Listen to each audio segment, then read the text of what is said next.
This world is all about branding and marketing. The #1 branders in the universe is the United States.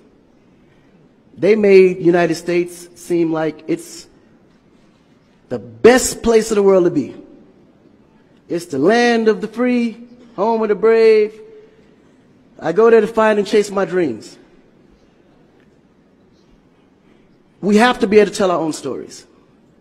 Directors, filmmakers, entertainers, it's going to be clearly, and the press, it's going to be your job to redefine how people think about Africa.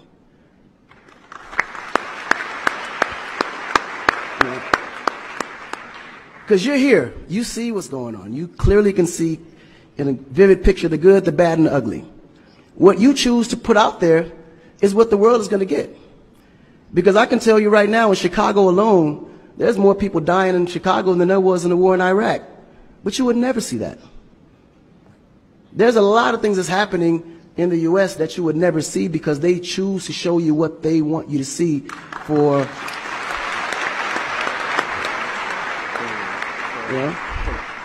It's about country integrity. You have a certain reputation you have to keep. No one puts their family business out into the street. One of the problems we have in Africa is that when something happens, the press is quick to put out negative energy and quick to put out a negative story. And then that story goes on to internet, and other broadcasting systems take it and they post it. So when you look at places like Kenya, for instance, that I know of, maybe what, 2 terrorist attacks?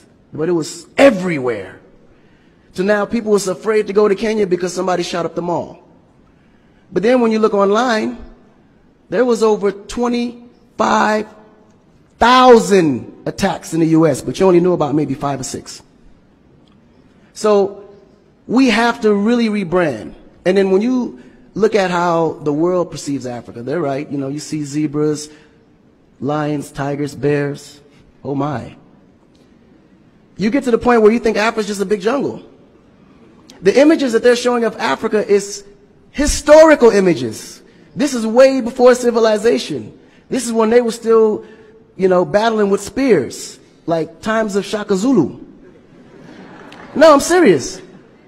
But then when you look at the U.S., they're showing Superman, Batman,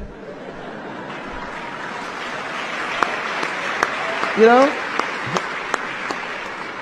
Where is our Superman? Where is our, like, Shaka Zulu should be a superhero today. Really. So we have to tell our own stories. I mean, even Jesus is white. And you believe it. But it's okay, because how you were framed, if you taught something from the day you were born, and your mother taught you that, your father taught you that, it's real. You never look at your mom and your dad as liars. But their mother and father taught them the same thing, because that's the kind of history that's put out for them to believe. Our history books in the U.S. is all white American history, culture that's been borrowed from other nations. But Africa have to teach the same history of our ancestors, the great things that they have accomplished. You know? And it's going to be the jobs of directors like yourself, filmmakers like yourself, to narrate that story. How do we want to be perceived? How do we want that story to be narrated to the rest of the world? This younger generation, we kind of figured it out.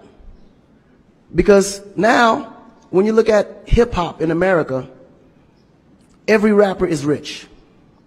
Gold chains, Bentleys, nice girls by the pool with bathing suits in this big mansion. And then, when the video's over, they get on their phone and call an Uber. They don't even come in the Bentley that you just saw in the TV. But you go to Nigeria, we got Wizkid, Davido, P-Square, all these guys driving a Bentley, Mercedes. They actually own those cars. That's the difference. But if we don't translate that, they will never know. They think we're going to leave the shoot and go home on a horse or a zebra. Because that's what they know. This is why African Americans are so afraid of Africa. You mention Africa, they start shaking. There's so much fear. They don't know how to translate that. It was just recent that people are now saying, yeah, man, you know what? I rock with Africans, man. You know what I'm saying? I want to do some collaborations, man. Yo, man, I need an Afrobeat remix, you know what I'm saying? But before, they'd be like, man, I don't know that dude. I'm not putting him on my record.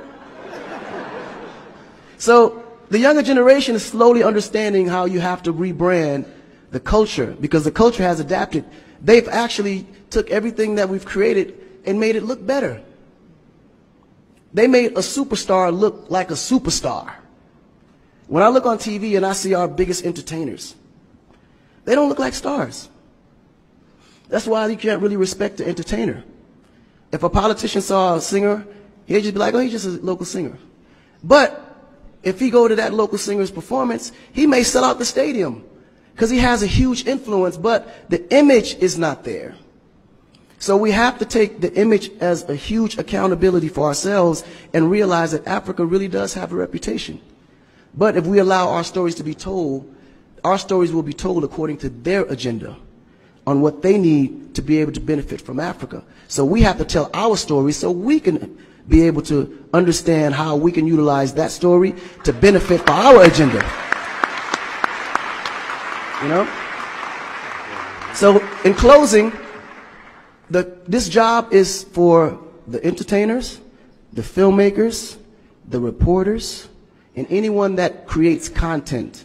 We have to rebrand.